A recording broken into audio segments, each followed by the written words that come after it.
Well, Parliament will not be sitting next week, giving MPs a chance to spend more time at home and in their individual ridings. But when they return, it will be busy. There are just 4 sitting weeks left in 2023. A fall economic statement has already been announced for the 21st of this month, not to mention pharmacare, emissions caps, and most challenging for the governing Liberals, polling numbers that seem to get worse with each passing week. So, much to talk about as we are joined by our weekly journalist panel. Robert Fife is the Ottawa Bureau Chief for the Globe and Mail, Tonda MacCharles, the Ottawa Bureau Chief for the Toronto Star, and Joanna Smith, the Ottawa Bureau Chief for the Canadian Press. Hello to the three of you from the only one who's not a Bureau Chief. So listen, obviously a lot to talk about, as I say, especially when we get past next week. But I want to begin by going backwards a little bit and talk about the environment, because this week did begin with that vote from the Conservatives, supported by the NDP, trying to expand a pause of the carbon tax on home heating. It failed. And then we hear from the Environment Commissioner, who says if Canada wants to get on track with its international targets, it needs to, among other things, lean heavily on its carbon regime. So is the environment still a winning issue for the Liberals? Look, it's becoming a more challenging issue for them for all the reasons that you talked about. You know, they're really challenged on trying to explain the latest tweak they made to their carbon pricing policy. I'm not sure the Environment Commissioner said lean in more heavily on carbon pricing. He said, you know, you haven't accounted for, have you accounted for how your recent changes are not going to affect emissions reductions, that you need emissions reductions, and he went really hard on them on failing to deliver what's been promised already in their plan, and questioning whether they'll ever reach the targets they've set. So it is definitely, on both a policy level and on a politics level, more difficult for the government to convince Canadians that they can achieve what they promised 2015, 2019, 2021. And going into an next election, whether it's 24 or 25, you know, then they're running on a track record, not just aspirational promises. Mm-hmm. Joanna? Well, I think it's important to remember the other part of what the Environment Commissioner said. He said, you know, economists say carbon pricing's pretty essential to emissions reduction. It's smart policy. However, the Liberals need to communicate it better to Canadians, be more transparent about what it's going to cost them. Last year, he did talk about how it was disproportionately affecting small business, Indigenous communities. Says he wasn't really sure in his reports last year whether the heavy emitters, the industrial heavy emitters, were really getting taxed quite as much. It has always been a bit weird to me. The Liberals have, I feel, never, in trying to get at that affordability issue, talk about the climate rebates, it's like they're trying to hide the fact that carbon pricing is supposed to eventually cost more and change behavior. It's like they want to pretend that's not the goal. It is supposed to hurt. Yeah. But they haven't been good at communicating that. They haven't been honest about that. So they expose themselves to all sorts of vulnerabilities about obfuscation. And the problem is, too, I mean, it was always going to be hard. It's a short-term, long-term, short-term gain, long-term pain policy, not communicated well. Now they've gone and with this carve-out for what appears to be purely political reasons, which they've come out and said. And so no one really trusts them anymore. It's completely incoherent, and it's hard for them to now have the higher ground, go on a campaign and say, we're doing this for the right reasons, this will bear fruit generations down the road. It's hard for them to say that when they've backed down in this way. Mm-hmm. Bob, what do you say? Yeah, look, Canadians do care about the environment. There is no doubt about that. Polls all show that, and we certainly had a terrible summer with all those forest fires. You know, the climate is changing, and it's not for the very good.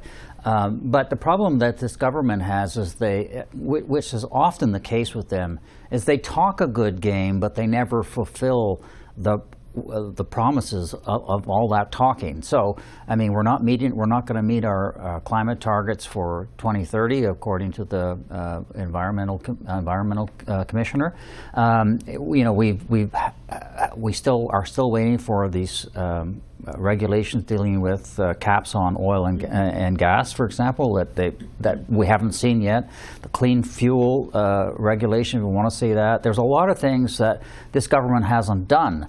And when they pull and when they do the carve out for oil and home heating oil for political reasons, that just undermines their credibility. The one good thing they may have going for them when it comes to the climate issues is well, how will the Conservatives, what kind of plan will the Conservatives put forward during an election campaign? If they can have if they can put forward a credible plan, because they want to get rid of the carbon tax, that will either help, obviously help the Conservatives that's credible. If it's not credible, it'll help the Liberals. You know, and that's interesting because you all almost touch on my next question to you, because I was using the word winning on purpose, because as we know, the Liberals, the Prime Minister, doing really poorly in the polls. They've tried a number of resets already, among them the cabinet shuffle, coming back, talking more about affordability when Parliament returned in September. None of that seems to be changing the trajectory of pollings for the Liberals and Justin Trudeau. Why haven't those adjustments worked? Well, they haven't. You mean the adjustments that the Liberals have or In haven't terms of- made? yeah, in terms of- they haven't made a whole lot, right? They made the carbon tax adjustment, and politically, it's troubling them, and it's a big hit to them. Look, I think that But they have reshuffled the team. they have came done a out, talked bunch more of about- adjustments. Yes. But I think most people have perceived them, and probably rightly so, as either cosmetic or for electoral purposes, and trying to bolster their chances in certain ridings where the new ministers that have come in are really, they need help. They need to show profile and that the government's working for them there, and they're desperate to keep those ridings. So have there been big adjustments, though? Like, I would argue that they haven't done a reset of their agenda in a couple of years since the 21 election. I guess there's mandate letters out, a couple of mandate letters out, but they haven't made a major reset in where they're going. I mean, for months a lot of us have been wondering, like, where's their next big idea that's going to carry them forward, get the population excited, get people excited. But fundamentally, they have major foreign issues, inflation, interest rates, everything on both a domestic and a foreign front is massively a crisis for them right now. So what's the reset? I don't think there has been a reset. They're trying to channel their energies along a plan they think is working, but politically, it's not working for them. Joanna? Well, I think if you take all these announcements on housing, one of the things is that a lot of these policies, a lot of these programs are going to take several years to bear fruit, right? And they've already been in power for 8 years. The 2017 National Housing Strategy was sort of promised as this big nation-building legacy sort of project. A lot of problems with it. It really didn't perform as expected. Then they promised the Housing Accelerator Fund. Pretty smart policy, actually, ways to sort of get around, promoting urban density, longer-term things, give money directly to municipalities. It was promised. Didn't actually start rolling out until this summer. Looked very much political for the first one to be announced at London, Ontario during the Liberal caucus retreat that was focused on housing, right?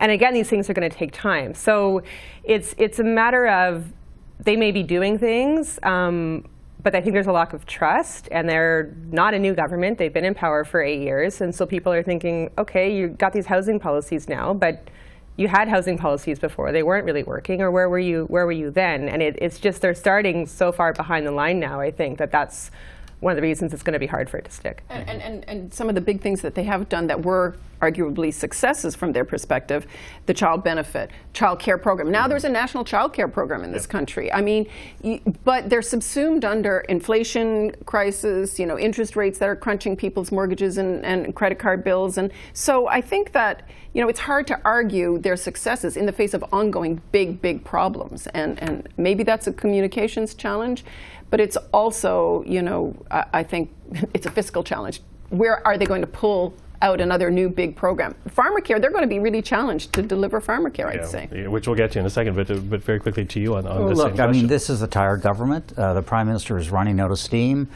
Canadians seem to be, from the polls, fed up with the Prime Minister personally, and and that's not unusual. They're heading into the 9th year, and nobody since Mackenzie King has won an election after 10 years. So I don't see how the Prime Minister can recover from this, particularly because the economy is not going to get much better before the next election campaign. And you'll have, the Conservatives will be out there promising a better world, a better future if you elect us, and which is what all opposition parties do after the 10-year period, and they usually win. Yeah. Okay. Well, bearing all of that in mind, then again, the Parliament not sitting next week. They come back just a few weeks left in this parliamentary sitting before the end of the year. We talked about pharmacare. We talked about emissions caps. What are you keeping an eye on here, both the politics and the policy for this government and for this Parliament? Well, I mean, beyond the big piece of this Parliament, which would be both the fiscal update and the next budget and where their spending priorities are going to go, I'm looking for how they lead on 3 major contentious files right now for them. And yes, Canadians may not vote on foreign policy issues, but they also look to foreign policy issues and how they're handled by a government as an indicator of leadership. And so, with the Israel-Hamas war showing no end in sight, with India, the Canada-India dispute looming large and having an economic impact potentially on trade. And, there's still a major war going on in Europe, in Ukraine. And that's affecting commodity prices, energy prices, food prices, supply chain issues. So these are huge challenges. And those are ones I continue to watch. Joanna? Pharmacare.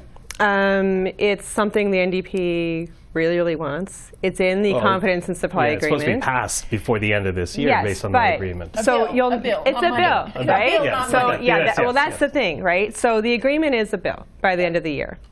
What goes into that bill? Huge matter of debate still. I think they're very far apart of what they want to do. So we saw, NDP MP Don Davies told our reporter Laura Osman, we didn't like the first draft, sent it back. Discussions, minister says, extremely fluid still.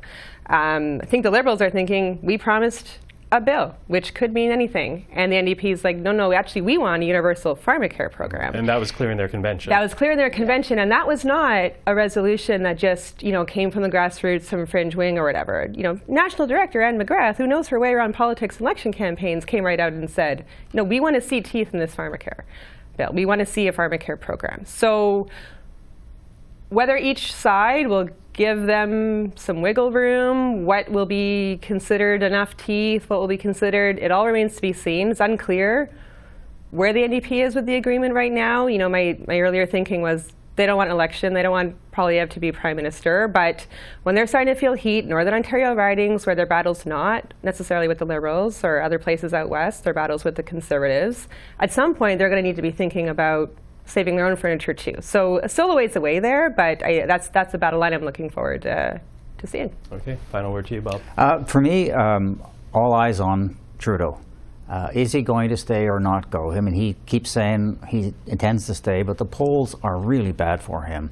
And that's going to make Liberals MPs very nervous. And, people are already talking quietly about this. Nobody has come out, aside from a former chief of staff to Jean Chrétien, to say he should step down. But Liberal MPs are talking about it. And eventually this is going to hit a crescendo, and it's going to cause a lot more problems for the Prime Minister if he doesn't go. And so I think that, to me, is a really fascinating political story to be watching. Okay. Well, I know we're still all working, but enjoy the week off as much as possible. We'll reconvene when Parliament gets back. But for now, thank you to the three of you. Thanks, Michael. Thank you.